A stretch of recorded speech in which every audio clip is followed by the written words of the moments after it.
Hello everyone, welcome to the Sarawat classes.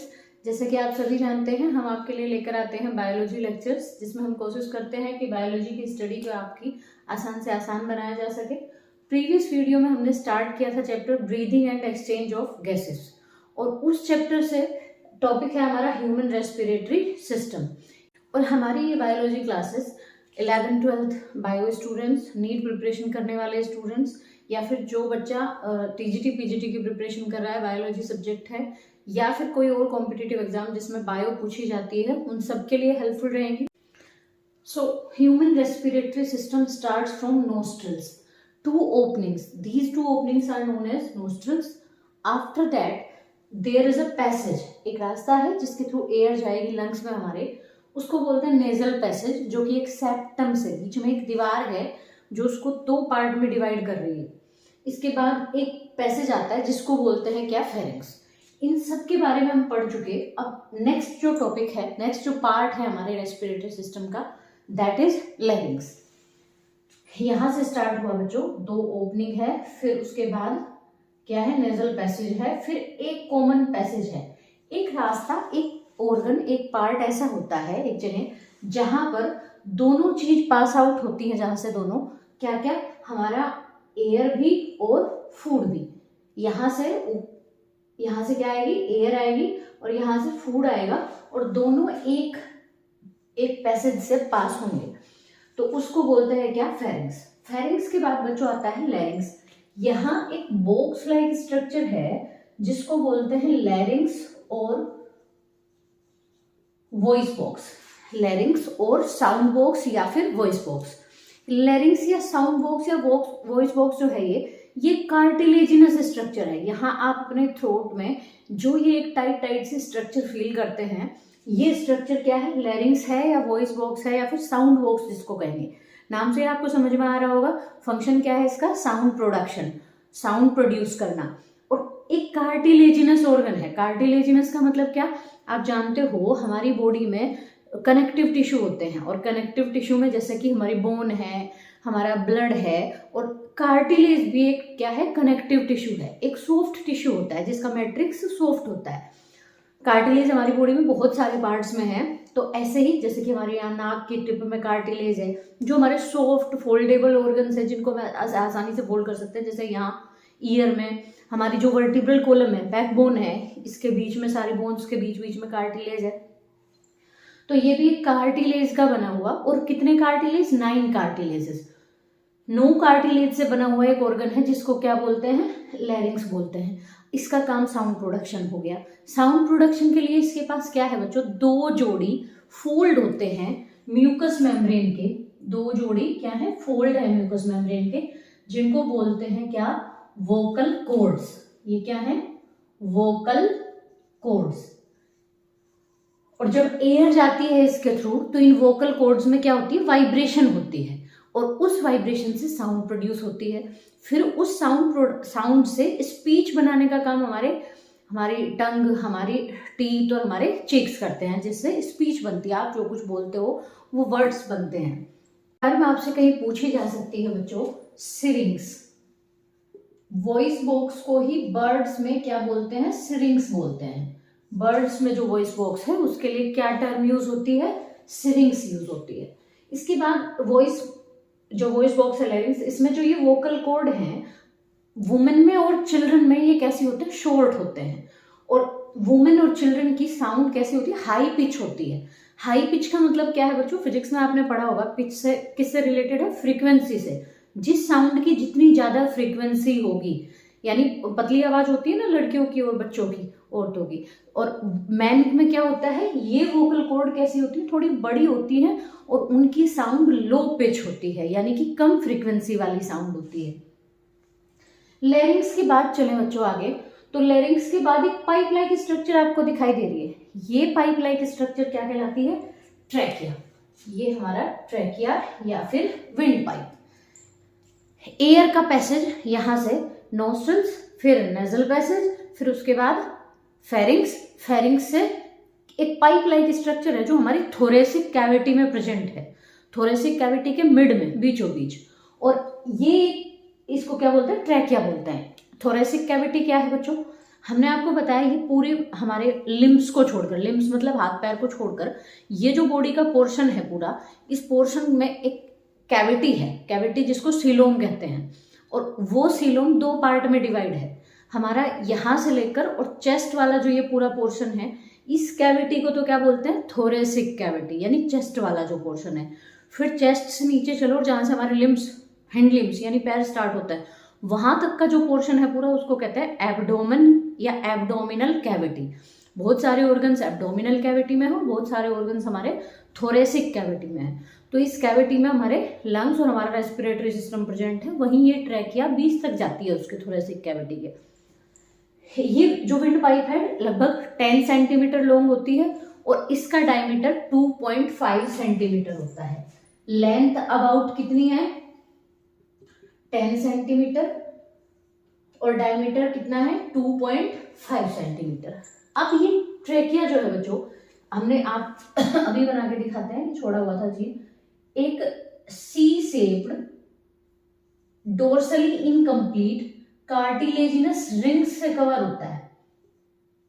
ये trachea सी shape का मतलब क्या है बच्चों, हमारी बॉडी के जो ये अगला पोर्शन है, किसी की भी ऑर्गेनिज्म की आप कैसे पहचानोगे, जिधर किसी का स्टमक होता है उस साइड को बोलते हैं वेंट्रल। ये सरफेस कौन सी है, वेंट्रल। और जो बैक वेंट्रल के फिर अपोजिट साइड है उसको बोलते हैं डोर्सल। तो ये बैक साइड क्या हो गई, डोर्सल, और ये क्या हो गई, वेंट्रल। तो हमारी जो विंड पाइप है, सांस की नली है, इसमें आगे की तरफ तो पूरे हैं ये छल्ले, और पीछे की तरफ उसको पूरा नहीं ढके हुआ है, इनकम्प्लीट है, डोर्सली नहीं कंप्लीट उसको ढका हुआ है, इसलिए इनकी शेप कैसी है, सी शेप। और कार्टिलेजिनस मतलब ये छल्ले भी किसके बने हुए हैं, कार्टिलेज के बने हुए हैं। ये सी शेप्ड कार्टिलेजिनस रिंग जो है पूरी ट्रैकिया को और ब्रोंकाई को क्या किए हुए हैं, ब्रोंकाई अभी जानेंगे आगे क्या है, कवर किए हुए हैं। फंक्शन क्या है इनका, जब एयर ना भी हो इस ट्रैकिया में, ये क्या काम करते हैं, उसको कोलैप्स नहीं होने देते। ये सांस की नली क्या हो जाएगी, सिकुड़ ना जाए, कोलैप्स ना हो जाए, तो उसको कोलैप्स होने से रोकते हैं ये छल्ले, ये रिंग। अब ट्रैकिया की और डिटेल में बात करें तो जो इसकी लाइनिंग है वो किसकी बनी होती है, pseudo stratified epithelium, pseudo stratified epithelium. Epithelium आप सब जानते हो, टिश्यू का ही एक टाइप है, हमारे सारे ऑर्गन्स की, हमारी पूरी बॉडी की कवरिंग हो या ऑर्गन्स की कवरिंग हो या उनके अंदर की लाइनिंग हो। जैसे मैं कहूं कि ये कैप है, तो ये इसकी जो ये बाहर वाली कवरिंग और ये अंदर वाली जो लेयर है इसको लाइनिंग बोलेंगे। तो ऐसे ही हमारे सारे ऑर्गन्स की लाइनिंग, कवरिंग सब एपिथेलियम टिश्यू की बनी होती है। और स्यूडो स्ट्रेटिफाइड का मतलब क्या है, ये स्ट्रेटिफाइड का मतलब होता है जब बहुत सारी लेयर्स एक साथ लगी हुई हो। स्यूडो का मतलब होता है फाल्स, यानी कि इसमें लेयर्स तो नहीं होती पर ऐसा अपीयर होता है, ऐसा लगता है कि ये बहुत सारे लेयर्स से बनी हुई है ये एपिथेलियम। इसमें क्या प्रेजेंट होते हैं, सीलिया भी प्रेजेंट होते हैं और म्यूकस भी। अब सीलिया आप सब जानते हो, बहुत छोटे छोटे हेयर लाइक स्ट्रक्चर्स होती हैं जिसका काम क्या है, डस्ट को या कोई और पार्टिकल आ जाए उसको बाहर पुश करना। म्यूकस क्या है, म्यूकस एक चिपचिपा पदार्थ होता है जिसके लिए एक मेम्ब्रेन होती है जिसको म्यूकस मेम्ब्रेन कहते हैं। तो म्यूकस मेम्ब्रेन से म्यूकस सीक्रेट होता है, चिपचिपा सा सब्सटेंस। इनका काम है कि इसको डस्ट पार्टिकल्स को चिपका के बाहर की तरफ सीलिया फिर क्या कर देते हैं, पुश आउट कर देते हैं, बाहर धकेल देते हैं। तो सीलिएटेड है ये, अंदर वाली जो लाइनिंग है इसमें सीलिया भी प्रेजेंट है और म्यूकस भी है, वो चिपचिपा पदार्थ भी है।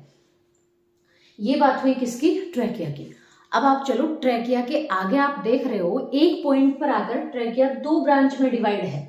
इन दो ब्रांच को बोलते हैं बच्चे क्या, ब्रोंकाई। ये दो ब्रांच क्या है, ब्रोंकाई, या सिंगुलर क्या होगा, ब्रोंकस।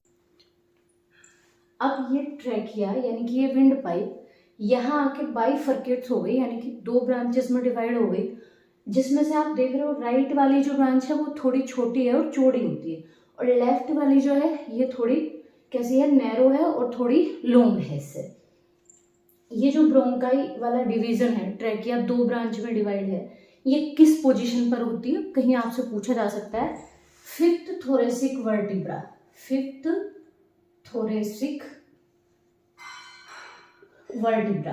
अब वर्टिब्रा वर्ड आपका सुना हुआ होगा, अभी मैंने थोड़ी देर पहले बोला था वर्टिब्रल कॉलम, यहाँ ये जो हमारी बैकबोन है, जो डोर्सल सरफेस में हमारे बीचों बीच एक बोन जा रही है लंबी, जिसको बोलते हैं वर्टिब्रल कोलम। और इस वर्टिब्रल कोलम में बच्चों 26 बोन्स हैं, 26 बोन्स, जिनको एक एक को इंडिविजुअली हम वर्टिब्रा बोलते हैं। उन 26 को हमने अलग अलग नाम दिए हुए हैं, तो आप बाकी डिटेल पढ़ोगे स्केलेटन वाले पार्ट में जब स्केलेटन जानोगे। लेकिन फिलहाल इतना जान लीजिए कि यहाँ गर्दन से शुरू होगा तो 7 बोन्स होती हैं, जिनको गर्दन वालियों को क्या बोलते हैं, सर्वाइकल। फिर उसके बाद नीचे हमारा जो ये चेस्ट वाला एरिया है, इसमें जो पीछे की तरफ है ना बैकबोन, तो 12 बोन्स होती हैं, जिनको बोलते हैं क्या, थोरेसिक वर्टिब्रा। Thoracic vertebra. उन 12 में से टोटल कितनी है वर्टिब्रल कॉलम में, 26। ऊपर 7 हो गई गर्दन में क्या, सर्वाइकल। फिर उसके नीचे 12 क्या है, थोरेसिक। उन 12 में से 5वीं थोरेसिक जहां पड़ती है, आप चलो ऐसे गिनते हुए 7, फिर 12 में से 5वीं थोरेसिक, उसके आगे की तरफ ट्रैकिया 2 पार्ट में डिवाइड हो जाती है, 2 ब्रांच में, जिनको बोलते हैं क्या, ब्रोंकाई।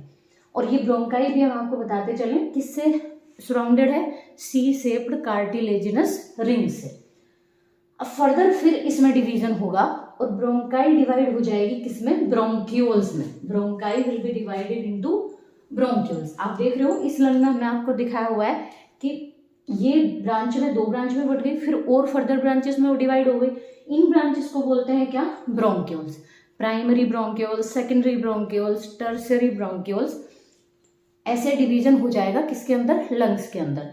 फिर लास्ट में आती है, 2 नाम आपको याद रखने हैं, टर्मिनल ब्रोंक्यूल और respiratory bronchiole. Terminal and then respiratory. उस ब्रोंक्यूल के बाद लास्ट में आपको दिखाई दे रहा होगा बच्चों, ये छोटी छोटी बैलून लाइक स्ट्रक्चर है, बहुत छोटी छोटी बैलून लाइक एयर सैक हैं, हवा के थैलियां हैं, जिनको हम बोलते हैं क्या, एल्वियोलाई। These are alveoli. तो एल्वियोलाई क्या है, एल्वियोलाई आर थिन। एक तो इनकी जो वॉल है वो कैसी है, बहुत पतली है। Highly vascularised. हाईली वेस्कुलराइज्ड का मीनिंग क्या होता है बच्चों, कहीं भी ये वर्ड आ जाए, वेस्कुलराइज्ड। वेस्कुलराइज्ड का मीनिंग होता है बहुत सारी कैपिलरी, यहाँ इसके अराउंड। कैपिलरी जानते हो, वो ट्यूब जिनसे क्या फ्लो हो रहा है, ब्लड फ्लो हो रहा है हमारी बॉडी में। तो बहुत सारी कैपिलरी जिसके अराउंड या सराउंड कर रही है जिसको, उस ऑर्गन को हम हाईली वेस्कुलराइज्ड बोलते हैं। वेस्कुलराइज्ड का मतलब कनेक्शन हमेशा ब्लड से समझो। तो कैपिलरीज में क्या फ्लो कर रहा है, ब्लड फ्लो कर रहा है। तो ये ब्लड फ्लो करते हुए बहुत सारी कैपिलरी किसको सराउंड किए हुए हैं, एल्वियोलाई को। Alveoli are the actual site of gaseous exchange. Lungs का काम क्या है, गैसियस एक्सचेंज है, आप सब जानते हो। CO2 रिलीज करना, O2 लेना, सारे ऑर्गन्स को O2 देना, वहां से CO2 लेना। तो वो होगा किसके थ्रू, ब्लड के थ्रू। गैसियस एक्सचेंज किसके थ्रू होता है, ब्लड के। तो ब्लड आसपास होना चाहिए ना भाई, वो साइट तो क्या हो गई, वो जगह तो क्या हो गई, एल्वियोलाई। ये सारा अब तक का जो पोर्शन आपने पढ़ा, ये सिर्फ क्या काम करता है, ये सिर्फ कंडक्शन का काम करता है, ले जाने का और लाने का काम करता है। एक्सचेंज एक्चुअल कौन करेगा, एल्वियोलाई करेंगे। तो इनको एक्सचेंज करना है चीजों का, वो किसका, गैसेस का। एक्सचेंज करने के लिए एक तो कैसी होनी चाहिए, इनकी मेम्ब्रेन पतली होनी चाहिए ताकि इजीली एक्सचेंज हो सके गैसेस का। दूसरी चीज क्या है, इनके आसपास ब्लड होना चाहिए, क्योंकि ब्लड ही तो गैसेस को लेकर जाएगा और ब्लड ही गैसेस लेकर आएगा। तो ये हाईली वेस्कुलराइज्ड एंड थिन, ये 2 बातें याद रहेंगी। अब इसके बाद एल्वियोलाई बहुत सारी है बच्चों नंबर में, अबाउट 300 मिलियन। लगभग कितनी है, 300 मिलियन दोनों लंग्स में हमारी एल्वियोलाई हैं और ये गैसेस एक्सचेंज करेंगी। अब उससे पहले एक चीज हम जानते चलें कि हमारे पास 2 पार्ट है हमारे रेस्पिरेटरी सिस्टम में, एक ब्रोंकियल ट्री और एक रेस्पिरेटरी ट्री। ब्रोंकियल ट्री तो क्या है, ये यहाँ से स्टार्ट हुआ जो ट्रैकिया से, ट्रैकिया है, ब्रोंकाई है, ये सारी ब्रोंक्यूल्स है, अप टू टर्मिनल ब्रोंक्यूल। कहाँ तक, टर्मिनल ब्रोंक्यूल जो मैंने बताया, ये लास्ट वाली, यहाँ तक तो क्या है, ब्रोंकियल ट्री है, जिसका काम सिर्फ कंडक्शन है, गैसेस को लाना ले जाना। उसके बाद मैंने बताया रेस्पिरेटरी ब्रोंक्यूल, लास्ट में रेस्पिरेटरी ब्रोंक्यूल और एल्वियोलाई, ये बनाते हैं हमारा कौन सा पार्ट, एक्सचेंज पार्ट, जहां एक्चुअल एक्सचेंज होता है, इसको बोलते हैं रेस्पिरेटरी ट्री। ये ब्रोंकियल और ये रेस्पिरेटरी। और बहुत सारी एल्वियोलाई और ब्रोंक्यूल्स किसके अंदर है, दोनों लंग्स के अंदर। हमारे पास 2 लंग्स हैं, ये हमारा क्या हो गया, राइट लंग और ये क्या है, लेफ्ट लंग। लेफ्ट लंग और राइट लंग में एक डिफरेंस आपको अगर दिखाई दे रहा हो तो लेफ्ट लंग में हमारे एक पार्टीशन है, एक पार्टीशन है तो लोब कितने बने, 2 लोब्स। लेफ्ट में कितने, 2 लोब्स। राइट में कितने पार्टीशन बने हुए, 1 and 2। 2 पार्टीशन है तो लोब्स कितने हुए, 1 2 3। यानी कि right lung has 3 lobes and left lung has 2 lobes. इसको याद करने का तरीका मैं आपको बताती हूँ। राइट मीनिंग यहाँ दायां है, लेकिन राइट मीनिंग सही भी होता है ना, तो सही को हमने क्या कर दिया, 3 दे दिए, और जो लेफ्ट है जो दूसरा बचा उसको कितने दे दिए, 2। यानी कि ये तो हमें याद रखना पड़ेगा, हमारे एक लंग में 3 लोब्स हैं और एक में कितने हैं, 2 लोब्स हैं। तो आपको याद कैसे रहेगा, 3 किस में है, 3 राइट में है, यानी ज्यादा किसको देने हैं आपको, जो सही है हमारे याद करने के। अब लंग्स की स्ट्रक्चर में बच्चों बाहर से शुरू करें तो बाहर की तरफ 2 मेम्ब्रेन है। इन मेम्ब्रेन को क्या कहेंगे, प्लूरल मेम्ब्रेन, प्लूरल मेम्ब्रेन। और इनके बीच में जो स्पेस है, इस स्पेस में एक फ्लूइड फिल है, इस फ्लूइड को कहते हैं प्लूरल फ्लूइड। तो प्लूरल फ्लूइड ये मेम्ब्रेन के बीच में भरा हुआ एक फ्लूइड हो गया, और इन दोनों मेम्ब्रेन को आउटर प्लूरल मेम्ब्रेन और इनर प्लूरल मेम्ब्रेन बोलते हैं। इसका काम क्या है, फंक्शन क्या है बच्चों, प्लूरल फ्लूइड का काम है हमारे लंग्स को शॉक से या बाहर से कोई झटका या किसी कहेंगे किसी चोट से क्या करता है, प्रोटेक्ट करता है। इसकी अमाउंट अगर कहीं पूछ ली है तो 150 ml। प्लूरल फ्लूइड कितना फिल होता है, अप्रोक्सीमेटली 150 ml। अब इसके बाद लंग्स के अंदर हमने अभी जाना क्या है, ब्रोंकाई है, ब्रोंक्यूल्स है and terminal bronchiole, respiratory bronchiole और फिर एल्वियोलाई। इनका ये पूरा नेटवर्क क्या बनाता है, इनर स्ट्रक्चर बनाता है लंग्स की। जो एल्वियोलाई है बच्चों ये 2 तरह की होती है, टाइप फर्स्ट और टाइप सेकंड। टाइप फर्स्ट तो क्या करेंगे, गैसियस एक्सचेंज करेंगे, और जो टाइप सेकंड है ये एक तरह का डिटर्जेंट जैसा सब्सटेंस प्रोड्यूस करती हैं, जिसको बोलते हैं क्या, सर्फाकेंट, जिसका काम वही है एल्वियोलाई को सिर्फ क्या करना, कोलैप्स होने से बचाना, प्रिवेंट करना। ये एल्वियोलाई को क्या नहीं होने देगा, कोलैप्स नहीं होने देगा। जो सर्फाकेंट एक डिटर्जेंट जैसा सब्सटेंस है। एल्वियोलाई की स्ट्रक्चर देखें तो हमने आपको बताया कि इसकी जो वॉल है वो कैसी होनी चाहिए, थिन होनी चाहिए, क्योंकि इसको एक्सचेंज करना है। अगर मोटी होगी तो एक्सचेंज क्या होगा, थोड़ा डिफिकल्ट हो जाएगा। तो ये बनी होती है सिंपल स्क्वैमस एपिथेलियम की। ये जो लेयर है ये किसकी बनी होती है, सिंपल स्क्वैमस एपिथेलियम। जब आप एपिथेलियम टिश्यू वाला चैप्टर पढ़ोगे तो वहां जानोगे एपिथेलियम के टाइप होते हैं, तो उसमें एक टाइप है सिंपल स्क्वैमस एपिथेलियम। और इसके बाहर ये अगर आप एपिथेलियम की एल्वियोलाई की इस मेम्ब्रेन को देखेंगे तो ये कैसे लगती है, जैसे कि शीट हो बहुत सारी किसकी, ब्लड फ्लो करने वाली ट्यूब्स की। तो यहाँ क्या है, ये कैपिलरी है। तो क्या क्या होता है इसमें, अंदर की तरफ क्या है, एपिथेलियम है, किसकी, एल्वियोलाई की, एल्वियोलाई की एपिथेलियम। बीच में एक क्या है, बेसमेंट मेम्ब्रेन, इसकी एल्वियोलाई की क्या है, बेसमेंट मेम्ब्रेन। यहाँ बीच में थोड़ा सा क्या है, स्पेस है दोनों मेम्ब्रेन के बीच में। फिर क्या है, फिर एक बेसमेंट मेम्ब्रेन है, किसकी, कैपिलरी की। फिर कैपिलरी की क्या है, एंडोथेलियम। अंदर वाला पोर्शन क्या है, कैपिलरी की, क्योंकि अंदर की तरफ है इसलिए इसको कहेंगे एंडोथेलियम। तो इन मेम्ब्रेन से मिलकर ये पूरा पैसेज बनता है, जिसके थ्रू O2 और CO2 का क्या होता है, एक्सचेंज होता है। अंदर की तरफ एपिथेलियम किसकी है, ये एल्वियोलाई की, बीच में बेसमेंट मेम्ब्रेन, फिर एक स्पेस, इंटर स्पेस दोनों मेम्ब्रेन के बीच में, फिर क्या है, फिर एक बेसमेंट मेम्ब्रेन, और फिर लास्ट में कैपिलरी की एंडोथेलियम। ये तो बात हुई एल्वियोलाई की। एल्वियोलाई नंबर हमने आपको बताया कितनी होती है, लगभग 300 मिलियन। और अगर इन सबको, पर्पज क्या है बच्चों एल्वियोलाई का, अगर इन सबको खोल दिया जाए तो इनका एरिया एक टेनिस कोर्ट के बराबर हो जाता है, मीन्स 100 मीटर स्क्वायर लगभग। ये इन सबका पर्पज है बहुत सारा सरफेस एरिया प्रोवाइड करना, क्योंकि गैसेस एक्सचेंज करने के लिए एरिया ज़्यादा चाहिए, तो सरफेस एरिया को बढ़ाने के लिए ये किस फॉर्म में है, एल्वियोलाई की फॉर्म में है, बलून लाइक है। खोला जाए सबको तो बहुत बड़ा एरिया कवर करती है ये। लास्ट हमारा बचता है क्या, डायफ्राम। डायफ्राम कहाँ है बच्चे, यहाँ पर एक मस्कुलर ऑर्गन है जिसको बोलते हैं डायफ्राम। नॉर्मल कंडीशन में ये कैसा रहता है, डोम शेप्ड या फिर आर्क शेप्ड।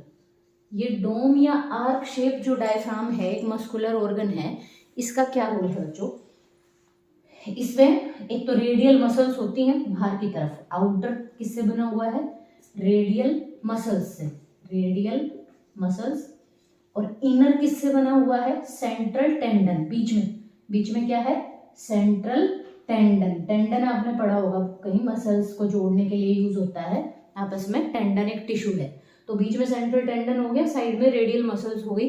फंक्शन क्या है इसका, ब्रीदिंग में रोल प्ले करता है, क्योंकि हमारे जो लंग्स हैं इसके वॉल में मसल्स नहीं है, तो ये अपने आप अपना वॉल्यूम बढ़ा या घटा नहीं सकते। वॉल्यूम बढ़ाने घटाने के लिए जो बाहर कैविटी है, थोरेसिक कैविटी, उसका वॉल्यूम बढ़ाना घटाना पड़ेगा। जब हम ब्रीदिंग पढ़ेंगे तब जानेंगे डिटेल में कैसे होती है ब्रीदिंग, एयर कैसे इन जाती है और एयर कैसे आउट होती है, बाहर की तरफ से आउट की जाती है। तो बाहर का उस कैविटी का जिसमें लंग्स हैं उसका वॉल्यूम घटाने बढ़ाने में रोल प्ले करता है कौन, डायफ्राम।